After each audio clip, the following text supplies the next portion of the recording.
আইবা তুমি আইবা গো, সেই দিন আইসা বুবু ক্ষমতা পাইবা না। বুবু আইবা তুমি আইবা গো, সেই দিন আইসা বুবু ক্ষমতা পাইবা না।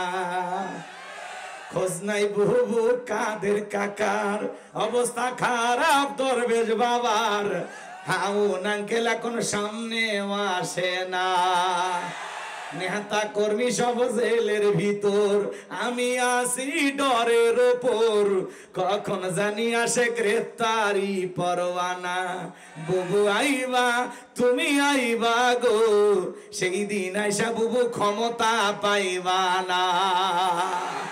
ক্ষমতার চেয়ার থেকে নামা সহজ, কিন্তু ওই চেয়ারে আবার ওঠা কঠিন। কথা কয় ঠিক কি না?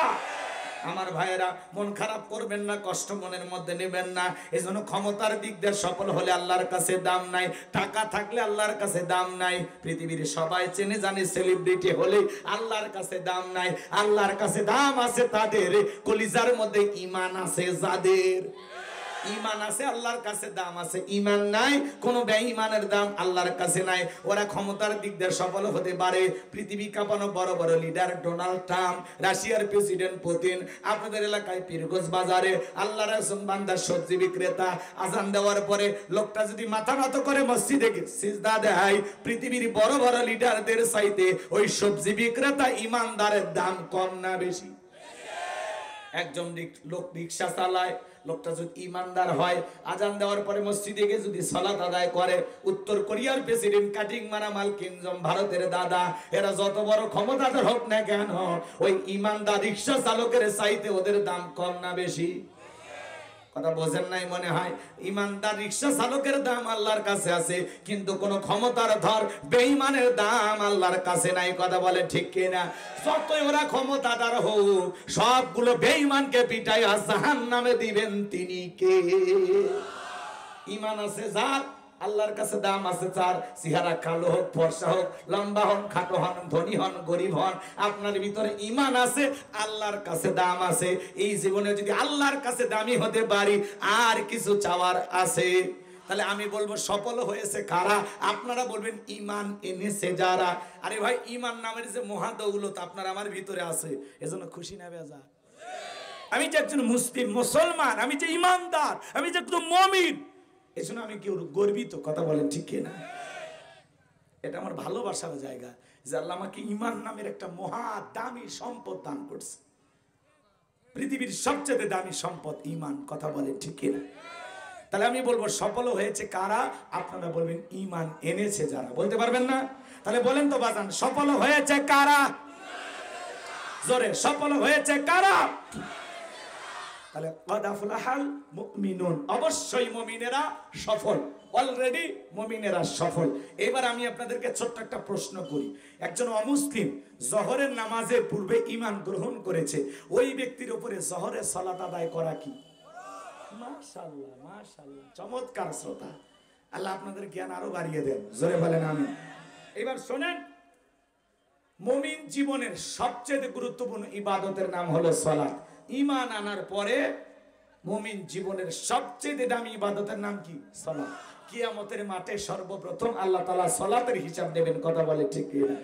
এই জন্য আল্লাহ তাআলা যখন মুমিন বান্দাদের 7টি কোয়ালিটি, 7টি গুণাবলী নিয়ে আলোচনা শুরু করলেন, আমার আল্লাহ তাআলা 1 নাম্বার সালাত দিয়ে শুরু করলেন।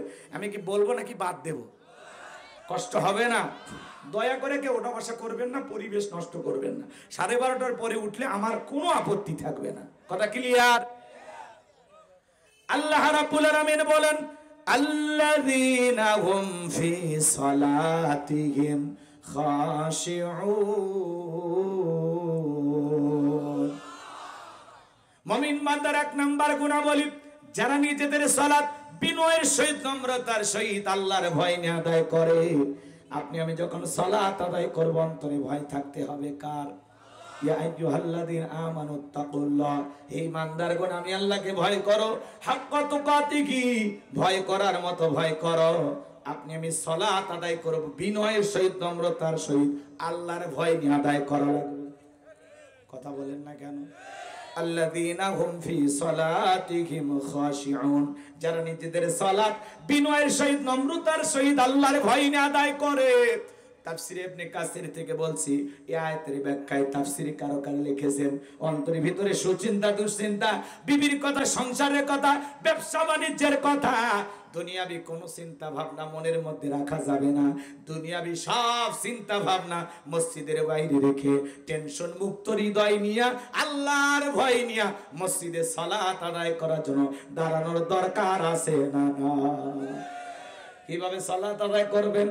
আম্মা জান আয়েশা ডেকে বলেন, নবীজি সালাত আদায় করার জন্য এত লম্বা সময় ধরে দাঁড়িয়ে থাকতেন, মাঝে মাঝে তাকায় দেখতাম নবীজির পা মোবারক ফুলে উঠেছে। একটা মানুষ কতক্ষণ দাঁড়ায় থাকতে, একটা মানুষ কতক্ষণ দাঁড়ায় থাকলে পা ফুলে ওঠে, এখন আপনি বোঝেন।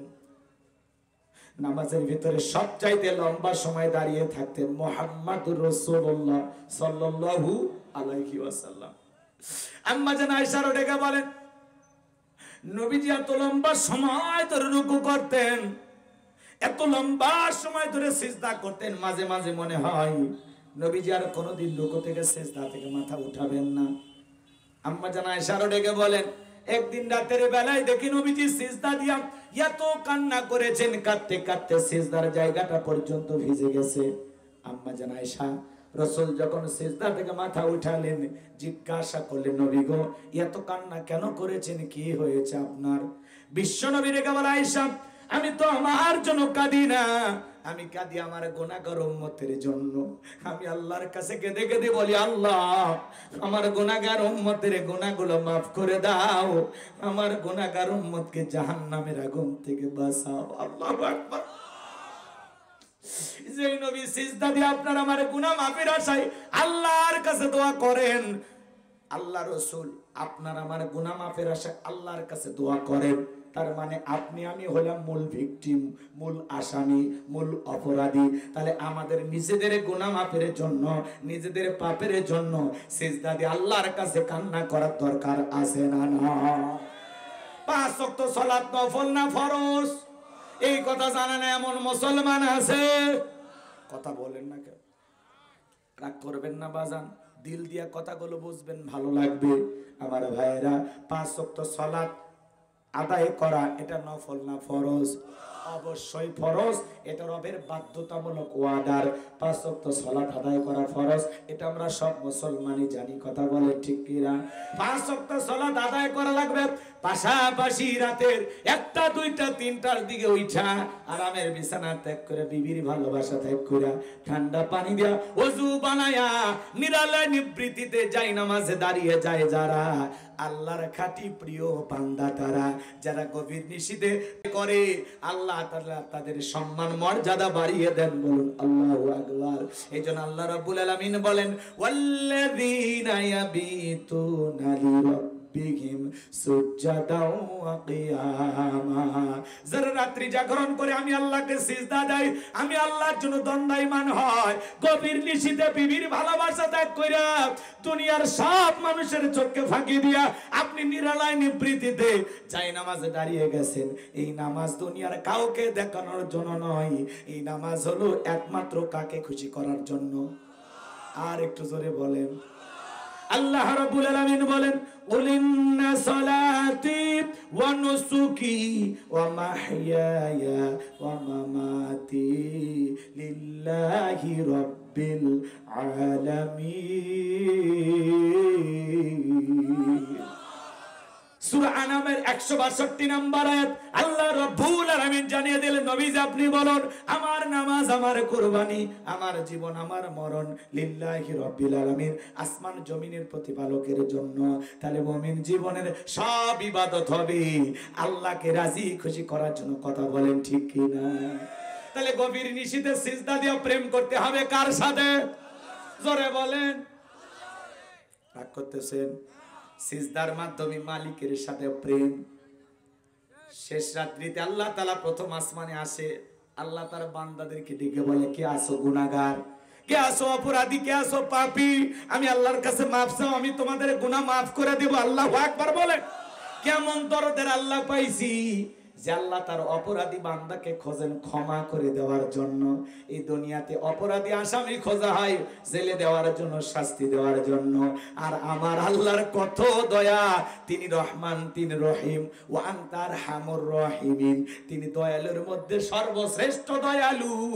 আমার আল্লাহ ডেকে বলে, কে আছো গুনাহগার, পাপ করেছো, জিনা করেছো, অন্যায় করেছো, এ বান্দা গোপনে অনেক পাপ করেছো, দুনিয়ার কেউ জানে না। আমি আল্লাহর কাছে মাফ চাও, আমি আল্লাহ তোর জীবনের পাপগুলো মাফ করে দেব। অভাবগ্রস্ত, রিজেক্ট নাই, আমি আল্লাহর কাছে রিজেক্ট চাও, আমি তোমার রিজেকের ব্যবস্থা করে দেব।